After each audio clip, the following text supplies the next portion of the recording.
Page 20, Julie of the Wolves, 1972 copyrighted edition. Well, that's what I'm doing, my ex thought. She called to Amarok. I'm lying down gazing at you too. But you don't look at me that way. When all the puppies were wagging his praises, Amarok yipped, hit a high note, and crooned. As his voice rose and fell, the other adults sang out, and the puppies yipped and bounced. The song ended abruptly. Amarok arose and trotted swiftly down the slope. Nails followed, and behind him ran Silver, then Jello. But Jello did not run far. Silver turned and looked him straight in the eye. She pressed her ears forward aggressively and lifted her tail. With that, Jello went back to the puppies, and the three sped away like dark birds. My ex hunched forward on her elbows, the better to see and learn. She now knew how to be a good puppy, pay tribute to the leader, and even to be a leader by biting others on the top of the nose. She also knew how to tell Jello to babysit. If only she had big ears and a tail, she could lecture and talk to them all. Flapping her hands on her head for ears, she flattened her fingers to make friends, pulled them forward together and back to express fear, and shot them forward to display her aggression and dominance. Then she folded her arms and studied the puppies again. The black one greeted Jello by tackling his feet. Another jumped on his tail, and before he could discipline either, all five were upon him. He rolled and tumbled with them for almost an hour. Then he ran down the slope, turned, and stopped. The pursuing puppies plowed into him, tumbled, fell, and lay still. During a minute of surprised recovery, there was no action. Then the black pup flashed his tail like a semaphore signal, and they all jumped on Jello again. My ex rolled over and laughed aloud. That's funny. They're really like kids. When she looked back, Jello's tongue was hanging from his mouth and his sides were heaving. 4 of the puppies had collapsed at his feet and were asleep. Jello flopped down too, but the black pup still looked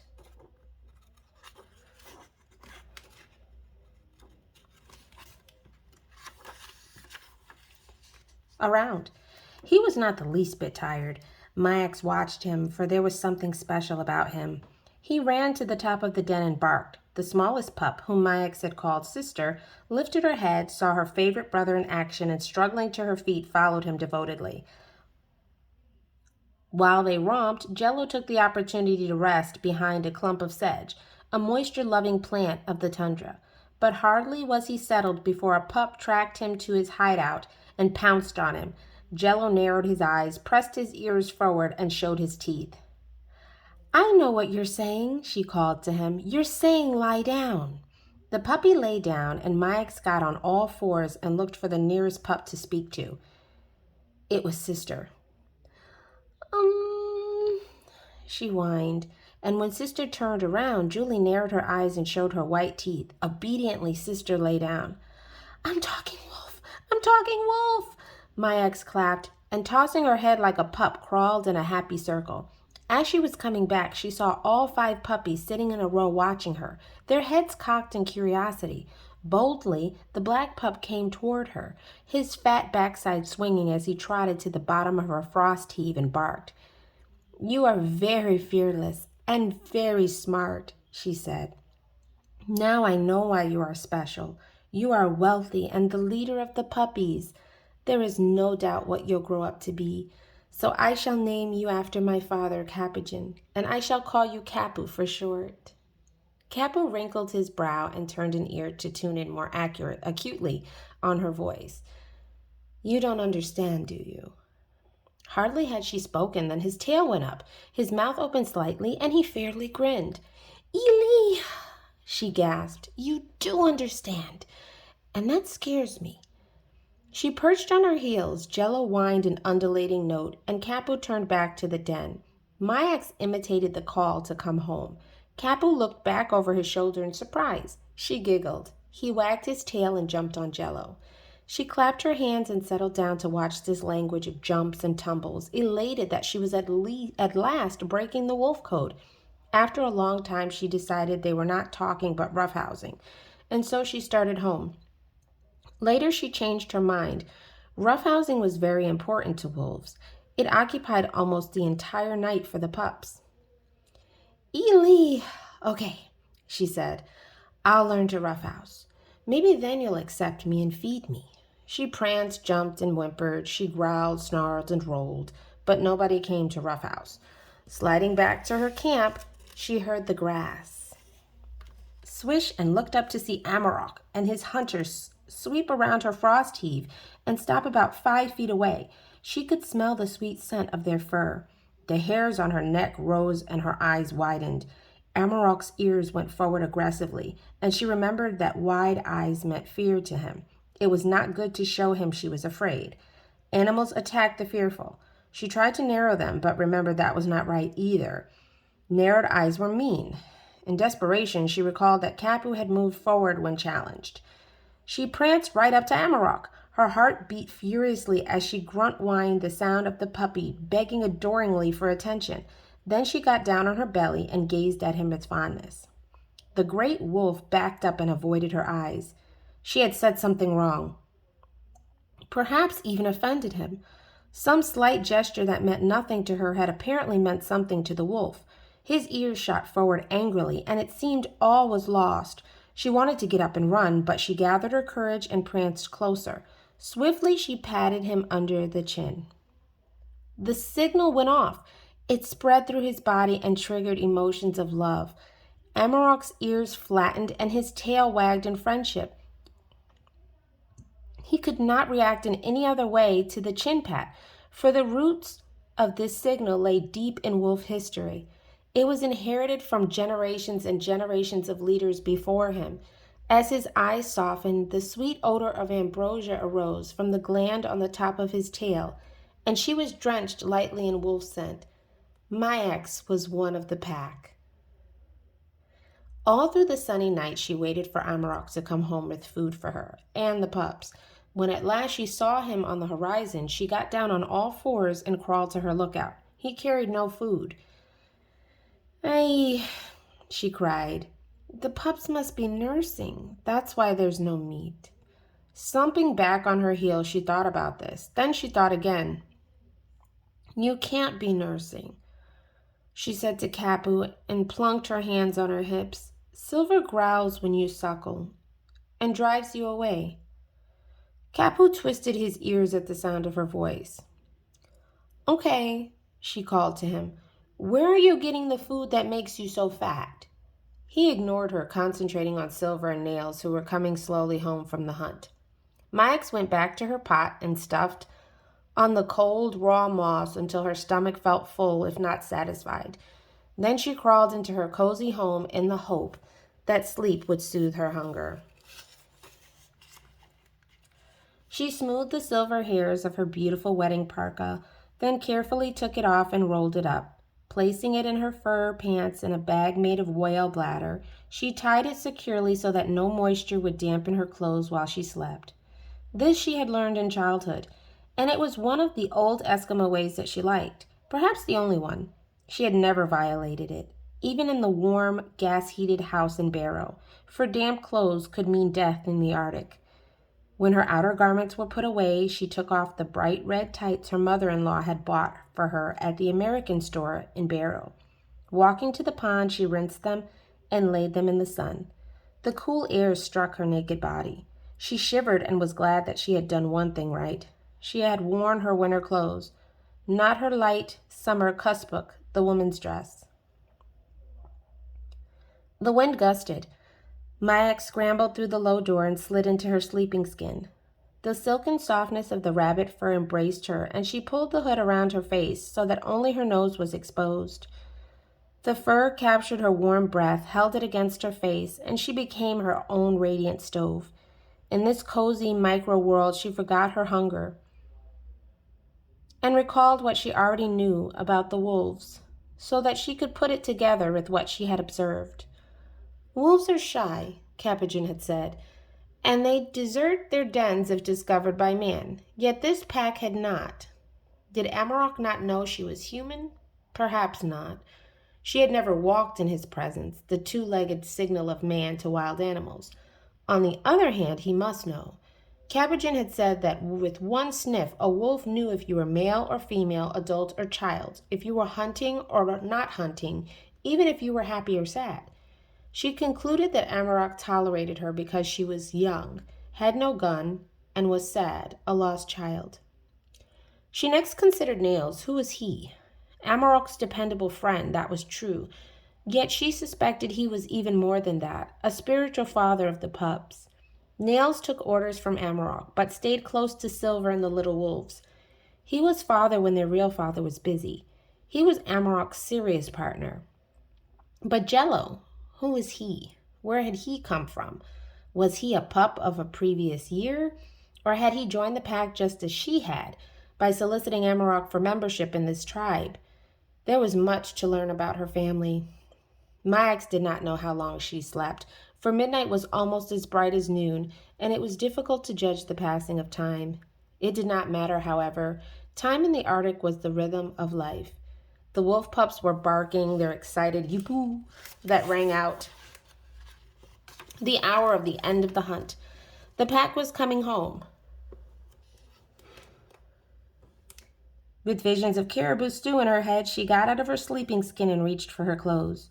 The puppies may not have been eating, but certainly Amarok would have to bring Jello some food. He had been home all night. Stepping into the sunlight, she put on her tights, danced a moment, and then pulled on her furs. Leaning over the pond, she saw in the glassy water the hollows of her cheeks. She was pleased, for she looked almost like the Gussex girls in the magazines and movies. Thin and gaunt, not moon-faced like an Eskimo. Her hair. She leaned closer to the tundra-looking glass. Her hair was a mess. Pressing it into place with her hands, she wished she had taken Daniel's wedding brush and comb with her. They lay unused in the corner of a table drawer in the house at Barrow. Quickly she climbed the frost heave, lay down, and looked at the wolves. There was no meat to be seen. The 3 hunters were stretched out on their sides, their bellies extended with food. Jello was gone. Of course, she said to herself, he had been relieved of his duties and had backtracked the hunters to the kill. She winced, for she had been so certain that today she would eat. So I won't, she said to herself, and that's that. My ex knew when to stop dreaming and be practical. She slid down the heave, brushed off her parka, and faced the tundra. The plants around the pond had edible seeds, as did all of the many grasses. There were thousands of cranefly and mosquito larvae in the water, and the wildflowers were filling, if not very nourishing. But they were all small and took time to gather. She looked around for something bigger. Her eyes darted. Her black eyes were alert, as several Lapland longspurs darted overhead. They might still have young in their nests. Staying on one side of the heave so the wolves would not see her two-leggedness, she skipped into the grass. The birds vanished. Their dark pointed wings were erased from the sky as if they had sensed her deadly purpose. Mayax crouched down. Capogen had taught her how to hunt birds by sitting still and being patient. She crossed her feet and blended into the plants, still as stone. Presently a grass blade trembled, and Mayax saw a young bird fluttering its wings as it begged to be fed. A brown lark-like parent winged down and stuffed its open beak. Another youngster begged, and a parent flew to it. Unfortunately, the second little bird was so far from the first that Mayax knew they were out of the nest and impossible to catch. She shifted her attention to the snow buntings. A movement in the sky above the horizon caught her attention, and she recognized the pointed tail and black head of a Jaeger. She knew this bird well, for it hunted the shore and tundra of Nunavik Island. A bold seabird, it resembled its close relative the gull, but was not a fisher. The Jaeger preyed upon lemmings, small birds, and occasionally carrion. Mayax wondered what prey it was hunting. 3 more Jaegers joined the first, circled close together as if over a target, then dropped out of sight below the horizon. "The wolf kill!" she fairly shouted. "They're sharing the wolf kill!" Jumping to her feet, she lined up the spot where they had disappeared with a patch of brown lichens in the distance, and ran with joy along the invisible line. When she had gone a quarter of a mile, she stopped and looked back. The endless tundra rolled around her, and she could not tell which frost heave was which. "Oh no," she cried. She turned around and laboriously searched out the plants crushed by her feet. Near a pool, she lost sight of all of her steps, and then with relief recognized an empty lemming nest, a round ball of grass that she had kicked open.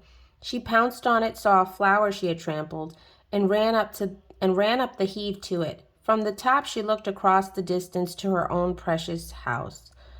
She reminded herself not to be so careless again. "One can get lost out here," she said aloud. Max flopped down in the grass to rest. Her hand touched a patch of Arctic peas. They were tiny but numerous. She took off her boot and then her sock and filled its toe with the vegetables.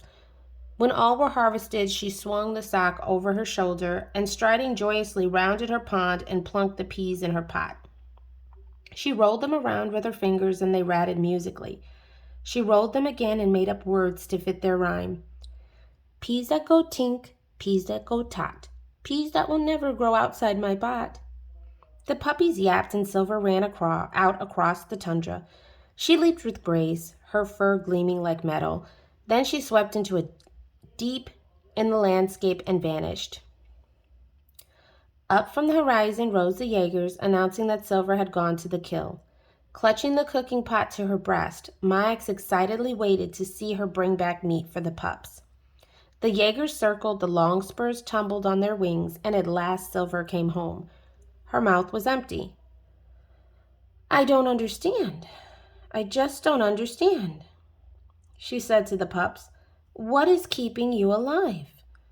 Putting down her pot, she went to her lookout to try to solve the riddle.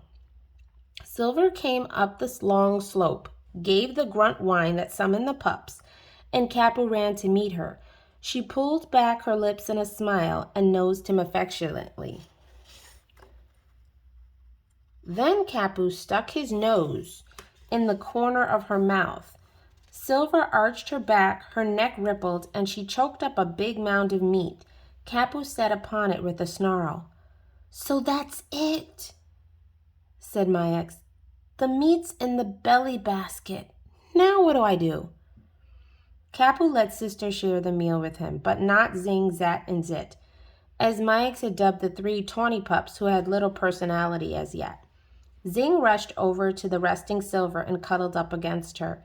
He rammed his nose against her teats and, taking one in his mouth, ravenously nursed. Silver tolerated this for a moment, then growled. He did not let go and she snapped at him. He pulled away, but when she stretched out, he dove back into her belly fur again. With a loud bark, she rolled onto her stomach and cut off her milk from him. Zing got up, walked over to Amarok, and stuck his nose in the corner of his mouth. Amarok regurgitated food. The secret of the fat pups was out. They were being weaned from mother's milk to well-chewed and partially digested food. They might eat food from the belly basket for weeks before they were brought chunks of meat that Max could share. And so she went out into the grasses again to look for buntings. Soon Silver and Nails trotted off in the direction of the kill. Having fed the puppies, they were now feeding themselves. Max cautiously peered around the heave. Jello had not gone with them, yet he had been to the kill. He would have food in his belly basket. When the Jaegers arose in the air, she picked up the pot and climbed once again to the top of her frost heave. Getting to her hands and knees, she gave the grunt whine call. "Look at me. I'm nice," it said. Jello strode toward her. So pushed around was he by Silver, so respectful of Amarok and even Nails, that he was excited by a voice more humble than his own. He even lifted his tail and head higher than Max had ever seen him do, and acting like the boss wolf, loped up her frost heave. Curious, Capu trotted behind. As Max scurried to meet Jello, he hesitated, growled softly, and urinated. "Don't be scared," she said and whimpered. He circled closer. Quickly rising to her knees, grunting the note of friendship, she slipped her hand over his head and clasped the top of his nose firmly in her fingers. "I'm the boss," she said as his tail and head went down in deference to the symbol of leadership. She started to slip her hand into the corner of his mouth, but he jerked away. Then Capu, as if he understood what my ex wanted, swept up to Jello and nuzzled his mouth. Jello heaved, opened his jaws, and deposited food on the ground. I'll live! I'll live! My ex cried jubilantly as Jello turned, put his tail between his legs, and raced back to the other pups. Capu sat down and watched with wrinkled forehead as she scooped the meat into the pot. When she had retrieved every morsel, she gently closed her lips on the bridge of his nose. His tail wagged respectfully, and he gazed softly into her eyes. Capu, she whispered, we Eskimos have joking partners, people to have fun with, and serious partners, people to work and think with. You and I are both. We are joking, serious partners. He wagged his tail excitedly and blinked. And that's the best of all. She reached out to hug him, for his eyes were mellow and his fuzz irresistible, but he was like water and slipped through her hands. On two knees and one hand holding the pot with the other, Mayax hobbled toward her camp. Capu bit her heel softly and she glanced over her shoulder. His head was cocked and his tail swished slowly. What are you saying now? She asked. He gave the grunt whine for attention. Of course. She was his big sister and he wanted to play. Reaching into her pocket, she pulled out a mitten, and before she could flash it in front of his nose, he had leaped, caught it, and was pulling and shaking her whole arm and torso with incredible strength. Mayax let go lest she spill her meat, and Capu rolled head over heels into the lichens. Taking a firm grip on the mitten, he flattened his ears in spirited fellowship, dashed down the slope, and up to his den. Then he turned to see if she was following. Bring back my mitten, she called. I need it. He flashed the wolf smile of apology, shook the mitten, and romped into the midst of his other brothers. Capu scratched a wide swath on the ground with his hind feet. The three tawny pups sniffed the mark, and Zit sat down before it. Bold Capu had written his signature, and it was deep and impressive. Mayax wondered if the mitten victory was responsible. It was quite a trophy to win. Placing her pot by her fireplace, she walked out on the tundra and gathered dry grass and lichens in her sock, for there was of course no wood to burn. Although caribou droppings were a better fuel, she was too fearful of getting lost to hunt them. Piling the grass and the lichens in the center of the stones, she went into her house, took a small cookie tin from her pack, and removed one precious match. Then she lit the tinder. The grass burst into flame and the lichens smoldered slowly, giving her time to dig the peat that the dead grasses had laid down for thousands and thousands of years. Gradually the peat glowed, the water boiled, and an hour later Mayax had a pot of caribou stew. At last, she said. On it floated great chunks of golden grease, more delicious than the butter from the Gusek store. She put a savory bite in her mouth, sucked the juices, then chewed a long time before she swallowed. She must not eat too fast or too much. Capuchin had said that an old lady rescued from the snow after weeks of starvation so stuffed herself that she died the next day. Munching another bite, she went out to the grass clump to check on buntings, and a long time later returned to eat 2 more chunks of caribou. The rest, though she longed for it, she stored inside her house. Then she patted her stomach and told it to wait. For the first time in days, she could think of something other than food. Her mind turned to the problem of which direction was north and in which direction lay the town of Point Hope. The dips and heaves of the tundra spread out all around her and still looked the same in every direction. Oh, she said aloud. More lichens grow on the one side of the frost heaves than on the other. She pondered this, as well as the oblong shape of her pond, which was caused by the flow of the ice as it moved with the wind. But did the wind come down from the north or out of the west on the north slope of Alaska? She did not know. Next, she noted that the grasses grew in different spots than the mosses, and the more she studied, the more the face of the tundra emerged, a face that could tell her which way was north if she had listened more carefully to Capuchin. Her legs began to buckle and her body swayed. She crumbled to her knees, for the food was making her both dizzy and sleepy. She staggered into her fur-carpeted house and lay down. Max's eyelids fluttered. The black lashes parted, then framed her wide eyes like ferns around a pool. She had eaten, slept for many hours, and the dull, tired feeling of starvation was gone. She felt bright and very much alive. Rolling to her stomach, she propped herself on her elbows and reached into her pot to eat.